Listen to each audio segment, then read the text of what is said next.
So, hello everyone, a very warm welcome to all of you. Welcome back to my channel.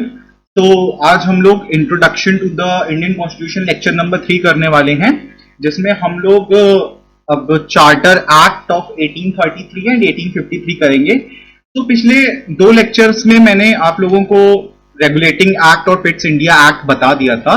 तो अगर आप लोगों ने मेरे पुराने लेक्चर्स नहीं देखे हैं तो आप मेरे पुराने लेक्चर्स देख सकते हैं, क्योंकि ये जो सीरीज चल रही है गाइस बेसिकली कनेक्टेड है सारे प्रीवियस लेक्चर्स से।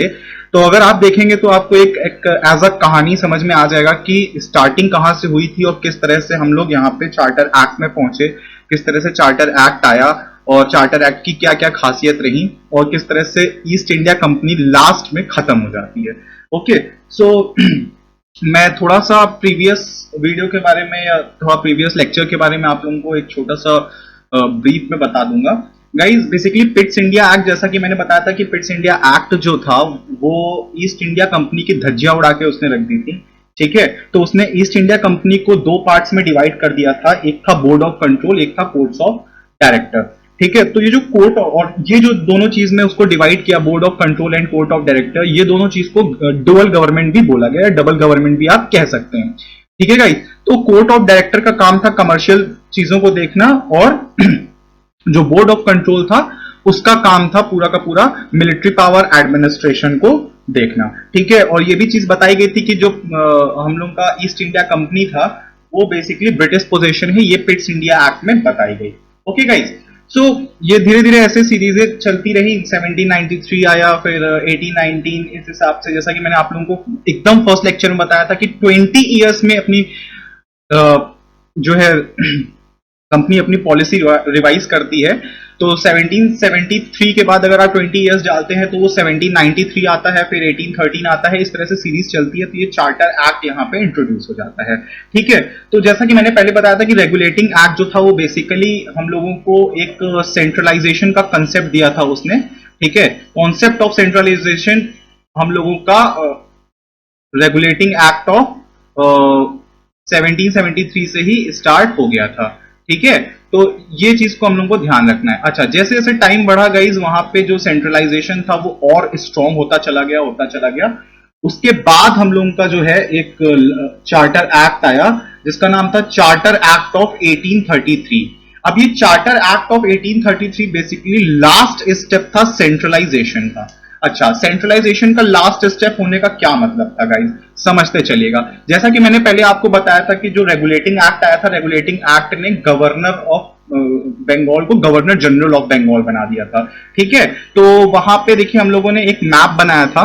तो बिल्कुल यहाँ पे मैं मैप, तो चलिए ठीक है मैं आपको समझाता हूं, यहाँ पे समझिएगा। देखिए गवर्नर जनरल ऑफ बंगाल था, ठीक है, यहाँ पे मद्रास था और यहाँ पे बॉम्बे था। तो जैसा कि मैंने पहले भी बताया था कि इनके दो पावर्स थे, लेजिस्लेटिव, एग्जीक्यूटिव। ठीक है, फिर लेजिस्लेटिव, एग्जीक्यूटिव। ठीक है, इनके भी लेजिस्लेटिव और एग्जीक्यूटिव पावर्स थी, राइट। अच्छा गाइस, हुआ क्या था, मैंने आपको बताया था कि रेगुलेटिंग एक्ट में ये जो फर्स्ट स्टेप था सेंट्रलाइजेशन का वो ऐसा था कि ये लेजिस्लेटिव पावर यहाँ पे बॉम्बे मद्रास की उठा करके बंगाल को देती गई थी। ठीक है, अच्छा अब समझते चलना। देखो लास्ट स्टेप फॉर सेंट्रलाइजेशन का मतलब क्या हुआ, जैसे जैसे इसकी पावर बढ़ी तो ये गवर्नर ऑफ बंगाल जो है गवर्नर जनरल ऑफ बंगाल बन गया था। ठीक है, उसके बाद सेंट्रलाइजेशन और स्ट्रांग होता चला गया। तो ये जो दो मद्रास एंड बॉम्बे की जो लेजिस्लेटिव पावर थी ये पूरी तरह से जीरो हो गई थी। ठीक है गाइस, ये पूरी तरह से जीरो हो गई थी और उसके बाद ये और स्ट्रांग हो गया था। तो ये जो एक्ट था इसने गवर्नर जनरल ऑफ बंगाल को, सुनते चलिएगा, गवर्नर जनरल ऑफ बंगाल को गवर्नर जनरल ऑफ इंडिया बना दिया। आप सोचिए कितना स्ट्रॉन्ग सेंट्रलाइजेशन हो गया। पहले तो वो सिर्फ और सिर्फ गवर्नर जनरल ऑफ बंगाल था, लेकिन अब वो गवर्नर जनरल ऑफ इंडिया बन गया था। ठीक है, मेरी बात समझ में आई। तो ये पूरा स्ट्रॉन्ग इसको कर दिया गया गाइस। ठीक है, अच्छा next is first governor general of India थे विलियम बेनेडिक्ट। ठीक है, इस चीज को ध्यान में रखिएगा। First governor general of India कौन थे, विलियम बेनेडिक्ट। ठीक है, अब हुआ क्या था कि ये जो गवर्नर जनरल ऑफ इंडिया थे इनके अंदर सारे मिलिट्री पावर एंड अगर आप देखें सारे military power and civil powers, या आप कह सकते हैं कि पॉलिटिकल पावर, सारी चीजें इनके पास वेस्टेड थी। ये क्लियर हो गया आपको? ठीक है, यहां पे आपको समझ में आ गया होगा गाइस कि देखिए किस तरह से सेंट्रलाइजेशन स्टार्ट हुआ। देखिए मैं सेंट्रलाइजेशन पे इस तरह मैं इसलिए ज्यादा फोकस कर रहा हूं क्योंकि चार्टर, क्योंकि जैसे ही हम लोग की इंडियन पॉलिटी स्टार्ट होती है, इंडियन कॉन्स्टिट्यूशन स्टार्ट होता है, देखिए आज के टाइम पे है डिसेंट्रलाइजेशन, उस टाइम पे था सेंट्रलाइजेशन। तो सेंट्रलाइजेशन कैसे शुरू हुआ ये मैंने आपको बताया, रेगुलेटिंग एक्ट के थ्रू सेंट्रलाइजेशन आया, सेंट्रलाइजेशन स्ट्रांग हुआ, अपने पीक पे आया, और उसके बाद किस तरह से सेंट्रलाइजेशन डिसेंट्रलाइजेशन में कन्वर्ट हो जाता है। ठीक है, तो इसलिए आपको ये बहुत अच्छा देखता है, दिस इज द मेजर, बहुत ही एक मेजर डिफरेंस आ जाता है सेंट्रलाइजेशन एंड डिसेंट्रलाइजेशन के लिए। ओके, उसके बाद अगर आप देखें तो यहां पे आपको समझ में आता है कि जो गवर्नर जनरल ऑफ इंडिया था, यानी कि जो विलियम बेनेडिक्ट थे, जो गवर्नर जनरल ऑफ इंडिया थे, इनके पास एक एक्सक्लूसिव लेजिस्लेटिव पावर थी। ठीक है, यहां पे मैं बहुत इंपॉर्टेंट बात आपको बताने जा रहा हूं, अब सुनिएगा। जो विलियम बेनेडिक्ट थे, इनके पास एक्सक्लूसिव लेजिस्लेटिव पावर थी। क्यों, कैसे, अब देखिए समझिएगा। यहां पे अब ये हुआ था गाइस कि ये जो गवर्नर जनरल ऑफ बंगाल थे, जब ये गवर्नर जनरल ऑफ इंडिया बने तो जाहिर सी बात है कि इनकी पोजीशन और स्ट्रांग हो गई, और जब पोजीशन स्ट्रांग हो गई तो इनके पास और राइट्स बेस्ट हो गए। ठीक है, इनके पास और राइट्स आ गए। तो अब हुआ क्या कि इन्होंने ये कह दिया कि अब जो लॉज यहां पे बनेंगे उन लॉज को एक्ट कहा जाएगा। ठीक है, उन लॉज को एक्ट कहा जाएगा। अच्छा गाइज, मैं आपको एक चीज बताता हूं, एक मतलब ये बात आपको जानना बहुत जरूरी है कि एक्ट और कोड में फर्क क्या होता है। ठीक है, मैं यहां पे थोड़ा सा अपने सब्जेक्ट से थोड़ा बाहर निकल रहा हूं। एक चीज होती है एक्ट और एक चीज होती है कोड। बहुत ध्यान से सुनिएगा, बहुत मेजर डिफरेंस मैं आपको बताने जा रहा हूं तो आपको समझ में आ जाएगा।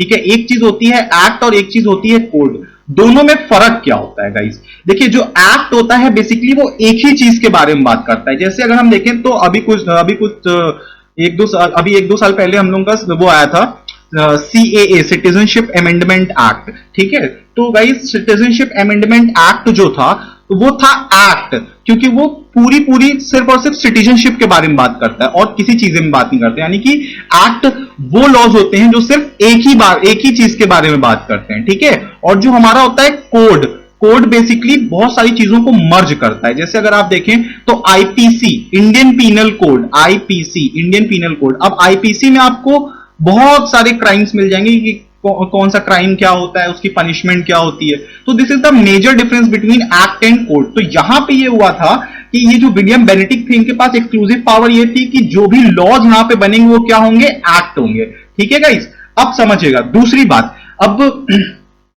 दूसरी बात, चार्टर एक्ट यहां पे ये हुआ था गाइस कि ये जो conversion of EIC into purely administrative body. अच्छा, अब प्योरली एडमिनिस्ट्रेटिव बॉडी क्यों हुआ था, देखो मैं आपको समझाता हूं। यहां पे मैंने जो एक बात बोली थी कि ये लेजिस्लेटिव पावर जीरो हो गई। अब जब लेजिस्लेटिव पावर जीरो हो गई तो यहां पे सिर्फ और सिर्फ एग्जीक्यूटिव्स बचे गाइस। ठीक है, तो अब हुआ क्या कि ईस्ट इंडिया कंपनी बेसिकली जो हम लोगों को commercial, basically east India company का जो कॉमर्शियल अफेयर संभालता था, which is court of director, समझते चलिएगा, कोर्ट ऑफ डायरेक्टर खत्म हो गया था, या ये कह सकते हैं जो कॉमर्शियल अफेयर्स को देखता था वो चीज हटा दी गई थी और ईस्ट इंडिया कंपनी को एक प्योरली एडमिनिस्ट्रेटिव बॉडी बना दिया गया। क्लियर है गाइस? अच्छा, उसके बाद एक चीज और आई यहां पे, ये समझिएगा, ये आगे चल के HMG स्टेटमेंट भी कहीं ना कहीं फॉर्म आउट करता है ना। ये बहुत ऐसा डीप में नहीं समझेंगे, लेकिन ये पॉइंट थोड़ा सा समझ लीजिएगा कि कंपनी की जो टेरिटरी थी इंडिया में, वह held in trust for his majesty, उसको इन ट्रस्ट में रख लिया गया। ठीक है, एक एज अ ट्रस्ट बना के रख दिया गया उसमें। ये आपको समझ में आ गया होगा। ठीक है, अच्छा एक चीज और समझिएगा गाइस, ये जो चार्टर एक्ट था, चार्टर एक्ट ऑफ 1833, इसने इंट्रोड्यूस किया ओपन सिविल सर्विस एग्जामिनेशन। जैसे आज आप लोग अब IAS की एग्जाम लिखने वाले हैं गाइस, ठीक है, तो वहां पे उस टाइम पे ओपन सिविल सर्विस एग्जामिनेशन होती थी। अब ओपन सिविल सर्विस एग्जामिनेशन का क्या मतलब है, एक कॉलेज हुआ करता था, एग्जैक्टली उसका मुझे नाम नहीं याद आ रहा है, तो वो एक कॉलेज हुआ करता था। तो जैसे अभी आज के टाइम पे सिविल सर्विस की एग्जाम होती है, नॉर्मली हम लोग एग्जाम लिखते हैं, फिर रिजल्ट आता है, ये सारी चीजें होती हैं। उस टाइम पे ये काम नहीं हुआ करता था। वहां पे एक सिस्टम हुआ करता था कि एक कॉलेज हुआ करता था, उस कॉलेज में आप एडमिशन ले लो और वहां से अगर आप पढ़ के निकलते हो तो now you are referred as ICS या सिविल सर्वेंट। क्लियर है गाइस? तो ये इसीलिए इसका नाम था ओपन सिविल सर्विसेज गाइस। ठीक है, अच्छा इस चीज के लिए जो है यहां पे समझिएगा, इस चीज के लिए जो है गाइज कोर्ट ऑफ डायरेक्टर जो थे इस कंपनी के, ईस्ट इंडिया कंपनी जो कोर्ट ऑफ डायरेक्टर्स थे, उन्होंने मना कर दिया था, क्योंकि इस चार्टर एक्ट के हिसाब से इंडियंस भी दे सकते थे सिविल सर्विस एग्जामिनेशन, लेकिन ईआईसी ने मना कर दिया था। ईआईसी के जो कोर्ट ऑफ डायरेक्टर जो कमर्शियल अफेयर संभालते थे, उन्होंने मना कर दिया था कि नहीं हो सकता। ठीक है, तो यहां पे इंडियन को बार्ड कर दिया गया था। ठीक है, समझिएगा, Indians were barred to give the examination of Indian open civil service examination. ठीक है, तो गाइस ये चार्टर एक्ट ऑफ 1833 आपको क्लियर हो गया कि ये बेसिकली क्या था। यहां पे मैं आपको फिर से समझाता हूं। देखिए, चार्टर एक्ट 1833 था, लास्ट स्टेप ऑफ सेंट्रलाइजेशन था। किस तरह से सेंट्रलाइजेशन इसका स्ट्रांग हुआ, गवर्नर ऑफ बंगाल को, sorry, governor general of Bengal को गवर्नर जनरल ऑफ इंडिया बना दिया गया। William Bentinck first governor general हुए। उसके बाद उनके पास कुछ एक्सक्लूसिव लेजिस्लेटिव पावर आई, और वो पावर ये थी कि वो जो भी लॉज फॉर्म आउट करेंगे वो एक्ट होगा। उसके बाद ईआईसी को प्योरली एडमिनिस्ट्रेटिव बॉडी बना दिया गया, और इस ही चार्टर एक्ट के थ्रू एक open civil service examination introduce हुई, जिसमें कि इंडियंस जो है एग्जाम देने से बार्ड थे, कि इंडियंस जो है एग्जामिनेशन नहीं दे सकते। ठीक है, ये हो गया हमारा 1833 का चार्टर एक्ट। नाउ गाइस, अब समझते हैं हम लोग next charter act. Charter act of 1853, this was a last charter act. यहां पे थोड़ा सा समझिएगा तो अब आपको समझ में आएगा कि इसके बाद, अब देखिए, लास्ट चार्टर एक्ट है, इसके बाद क्राउन रूल शुरू हो जाता है, जिसमें गवर्नमेंट ऑफ इंडिया एक्ट आ जाता है, गवर्नमेंट ऑफ इंडिया एक्ट 1858 वगैरह। ठीक है, तो वो कैसे आता है ये आपको यहीं पे समझ में आ जाएगा कि किस तरह से गवर्नमेंट ऑफ इंडिया एक्ट वहां पे लागू हो जाता है। ठीक है, किस तरह से एंट्री होती है वहां पे गांधी जी और लोगों की, तो ये आपको और क्लियर होगा। सो 1853 में जो चार्टर एक्ट पास हुआ था, this was the last charter act, जिसने ये कह दिया था कि ये लास्ट चार्टर एक्ट था जिसने अब ये कह दिया था कि किसी भी टाइम पे कंपनी रूल खत्म हो सकता है। ठीक है, कंपनी रूल किसी भी टाइम पे खत्म हो सकता है। तो ये बेसिकली इसीलिए लास्ट चार्टर एक्ट था। तो अब हुआ क्या था, ये पास क्यों किया गया था गाइस, सुनिएगा मेरी बात। ये इसलिए पास किया गया था, ये बेसिकली अब ये कह रहा था कि अब कंपनी रूल खत्म, ईआईसी पूरी तरह से ध्वस्त। क्योंकि होता यह था गाइस कि ब्रिटिश पार्लियामेंट जो है, ब्रिटिश पार्लियामेंट यानी कि बीपी, ब्रिटिश पार्लियामेंट जो है लॉज पास करती थी। ठीक है, और वो एग्जीक्यूट ही नहीं होता था। क्यों नहीं एग्जीक्यूट होता था, क्योंकि जो सिविल सर्वेंट थे वो एग्जीक्यूट ही नहीं होने देते थे। अब किस वजह से, क्योंकि जो सिविल सर्वेंट रखे जाते थे वो बेसिकली कहीं ना कहीं ईस्ट इंडिया कंपनी की वजह से ही फॉर्म आउट होते थे। इसलिए अब भाई ब्यूरोक्रेट्स हैं तो अपनी जिम्मेदारी कैसे भूल सकते हैं। ठीक है, तो जो भी British parliament laws pass out करती थी, ये उसको एग्जीक्यूट ही नहीं होने देते थे। ठीक है, उसको बिल्कुल भी एग्जीक्यूट नहीं होने देते थे, इसलिए ये एक्ट यहां पे पास आउट किया गया। तो इस एक्ट ने क्या किया कि जो गवर्नर जनरल की काउंसिल थी, ठीक है, उसको स्प्लिट कर दिया गया लेजिस्लेटिव एंड एग्जीक्यूटिव फंक्शन में। ठीक है, लेजिस्लेटिव एंड एग्जीक्यूटिव फंक्शन में उसको तोड़ दिया था।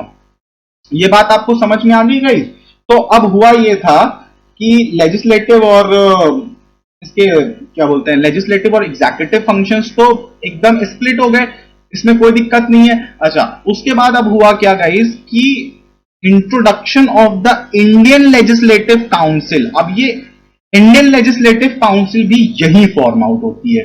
किस तरह से फॉर्म आउट होती है, बहुत ध्यान से सुनते चलिएगा। ठीक है guys, just a second. Okay, it introduces for the first time local representation in Indian Legislative Council by giving the 6 new legislative member to the Governor General Council. अब यहां पे अगर मैं आपको पुरानी वाली स्लाइड में ये बताऊं, अब यहां पे एक चीज गाइस समझिएगा, जस्ट ओके। हाँ, तो अब ये हुआ था गाइस कि मैंने आपको यहां पे पहले भी बताया कि ब्रिटिश गवर्नमेंट तो पास आउट करती थी लॉज को, लेकिन कभी भी वो एग्जीक्यूट नहीं होता था, never be executed because of civil servants, वो होने ही नहीं देते थे। तो कंपनी ने उठा करके क्या किया, गवर्नर जनरल ऑफ काउंसिल की जो पावर थी उसको, उसके लेजिस्लेटिव और एग्जीक्यूटिव फंक्शंस को एकदम अलग कर दिया। अच्छा, अब यहां पे अलग करने के बाद इन्होंने क्या किया कि 6 न्यू मेंबर्स उनको प्रोवाइड कर दिए। ठीक है, 6 न्यू मेंबर प्रोवाइड किए। बहुत ध्यान से सुनिएगा मैं जो यहां पे कहना चाह रहा हूं कि इन्होंने 6 न्यू लेजिस्लेटिव, यहां पे ये जो गवर्नर जनरल काउंसिल थी इसको प्लस 6 न्यू मेंबर्स दिए। ठीक है, मेंबर्स दे दिए इसको, एमबीएस मेंबर्स, है ना। ओके गाइस, तो गवर्नर जनरल ऑफ काउंसिल को 6 नए मेंबर्स दिए। ठीक है, जिसको हम लोग लेजिस्लेटिव काउंसलर्स बोलते हैं। बहुत ध्यान से सुनिएगा, लेजिस्लेटिव काउंसलर्स बोलते हैं। तो उसके बाद ये जो हमारी यहां पे एक सिस्टम फॉर्म हुआ, या ये एक जो हमारी असेंबली फॉर्म हुई, इसको नाम दे दिया गया इंडियन सेंट्रल लेजिस्लेटिव काउंसिल। ठीक है गाइस, ये आपको एकदम अच्छे समझ में आ गया होगा कि मैंने यहां पे क्या कहा। यहां पे बात सिर्फ ये थी कि इस चार्टर एक्ट ने गवर्नर जनरल एंड काउंसिल की दोनों को, मतलब जो दोनों पावर्स थी, लाइक लेजिस्लेटिव एंड एग्जीक्यूटिव, दोनों को एकदम अलग कर दिया। उसके बाद इनके पास 6 न्यू मेंबर्स को अपॉइंट किया जो कि लेजिस्लेटिव काउंसिलर्स थे, और ये जो पूरा एक असेंबली था इसको उठा करके इन्होंने क्या नाम दे दिया, इंडियन लेजिस्लेटिव काउंसिल। ओके, ये आपको बहुत अच्छे से समझ में आ गया होगा। नाउ गाइस, दूसरी चीज, एक बात और, अब ये जो था इंडियन लेजिस्लेटिव काउंसिल था, यहां पे ताला खुल जाता है इंडियन पीपल्स के लिए। कैसे? क्योंकि वो जो 6 न्यू मेंबर्स थे, जो 6 न्यू लेजिस्लेटिव मेंबर्स थे, उसमें इंडियंस को भी अलाउ कर दिया गया था कि इंडिया के भी लोग उसमें पार्टिसिपेट करेंगे। तो बॉम्बे, बंगाल, मद्रास एंड आगरा प्रोविंसेस से लोगों को लिया गया था। ठीक है, तो this is that first time introduce the local representation, इसलिए मैंने यहां पे वर्ड लोकल रिप्रेजेंटेशन यूज किया है in the Indian legislative council. ठीक है, तो वो जो 6 न्यू मेंबर्स थे उसमें इंडिया के लोग भी पार्टिसिपेट कर सकते थे। ठीक है, तो ये बेसिकली 4 प्रोविंसेस से यहां से लोगों को सिलेक्ट किया गया था। यहां पे समझ में आया गाइस? अच्छा, एक चीज इस एक्ट ने और बोली थी कि position of Indian territories on trust for British crown. अब देखो, यहीं से, इसीलिए इसके बाद से सीधा क्राउन रूल चालू होता है कि यहां पे यह बोल दिया गया कि जो इंडियन टेरिटरी है वो ब्रिटिश की है और वो ब्रिटिश क्राउन से होगा। आप लोग ने शायद बेसिकली, मुझे नहीं पता कि पढ़ा है कि नहीं पढ़ा है, एक जो ब्रिटिश सिस्टम है यहां पे हमेशा क्राउन रूल चलता था। क्राउन रूल यहां पे होता था कि मतलब जो ताज होता है, ठीक है, यहां पे ज्यादा सिर्फ ताज की वक़्त होती है, ताज पहनने वाले की वक़्त उतनी नहीं होती। मतलब सीधी सी बात है, जिस इंसान के सर पे ताज होगा वो पूरा राजा होगा। ठीक है, उसकी सारी बातें मानी जाएगी। तो जनरली वहां पे जो है ताज की इज्जत बहुत ज्यादा होती थी। ठीक है, दूसरी बात, एक चीज मैं आपको और बताता हूं। देखो, जैसे चार्टर एक्ट ऑफ 1833 जो था, है ना, चार्टर एक्ट ऑफ 1833 जो था, उसने इंट्रोड्यूस तो किया इंडियन सिविल सर्विस एग्जामिनेशन, या आप ये कह सकते हैं कि ओपन सिविल सर्विस एग्जामिनेशन तो बोला, लेकिन उसने कहा था कि इंडियंस जो है डिबार्ड होंगे। ठीक है, डिबार्ड होंगे मतलब कि इंडियंस को वहां पे बैठने नहीं दिया जाएगा। लेकिन ये जो एक्ट था 1853, इसने कहा कि नहीं भाई साहब, 1853 के लिए जो सिविल सर्विस एग्जाम थी उसमें इंडियंस नॉट अलाउड। 1853 वाले में अलाउड हो गए थे, है ना। 1833 वाले में अलाउड नहीं थे, 1853 वाले में जो है इंडियंस जो है अलाउड हो गए थे गाइस। ठीक है, तो यहां पे यह आया था। अच्छा, Lord Macaulay was the first, अरे क्या बोलते हैं, हाँ, Lord Macaulay was the committee head at that time of the Indian civil service examination. तो इंडियन सिविल सर्विस एग्जामिनेशन के लॉर्ड मैकाउले उस टाइम पे जो है हेड हुआ करते थे। अगर मैं आपको गाइस एक बात बताऊं, तो जो इंडियन पीनल कोड है इसकी शुरुआत भी जो है लॉर्ड मैकाउले की वजह से हुई थी। ठीक है, आप अगर कोई लॉ स्टूडेंट होंगे तो उनको बहुत अच्छे समझ में आ जाएगा कि लॉर्ड मैकाउले ने ही बेसिकली इंडियन पीनल कोड की शुरुआत की थी, Indian penal code of 1860, right. तो ये आपको बहुत अच्छे से समझ में आ जाएगा।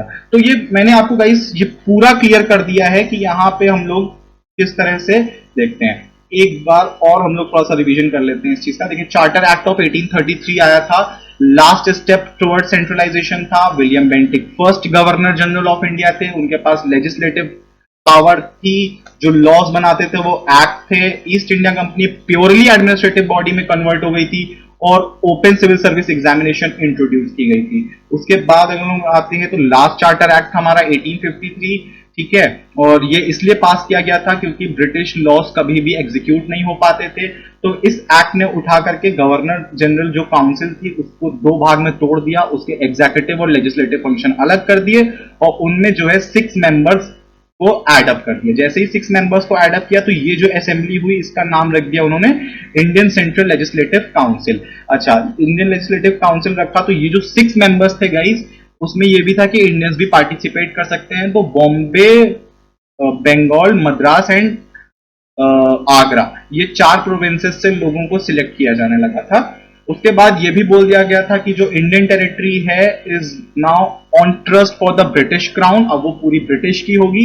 उसके बाद अगर हम लोग देखें तो यहाँ पे मैंने थोड़ा डिफरेंस भी बताया था कि 1833 में हम लोगों को इंडियन सिविल सर्विस एग्जाम देने नहीं मिल रहा था, उसके बाद 1853 में देने मिल गया था। ठीक है गाइस, और जैसा कि मैंने बताया कि ये जो हम लोगों का एक्ट था 1853 एक्ट ने ये भी बोला था कि ये जो हमारा चार्टर एक्ट चला आ रहा है, ये सॉरी चार्टर एक्ट जो कंपनी रूल था हम लोगों का, ठीक है, वो कंपनी रूल कभी भी ध्वस्त हो सकता है, कभी भी खत्म हो सकता है, यानी कि उसकी रेलेवेंसी कभी भी खत्म हो सकती है।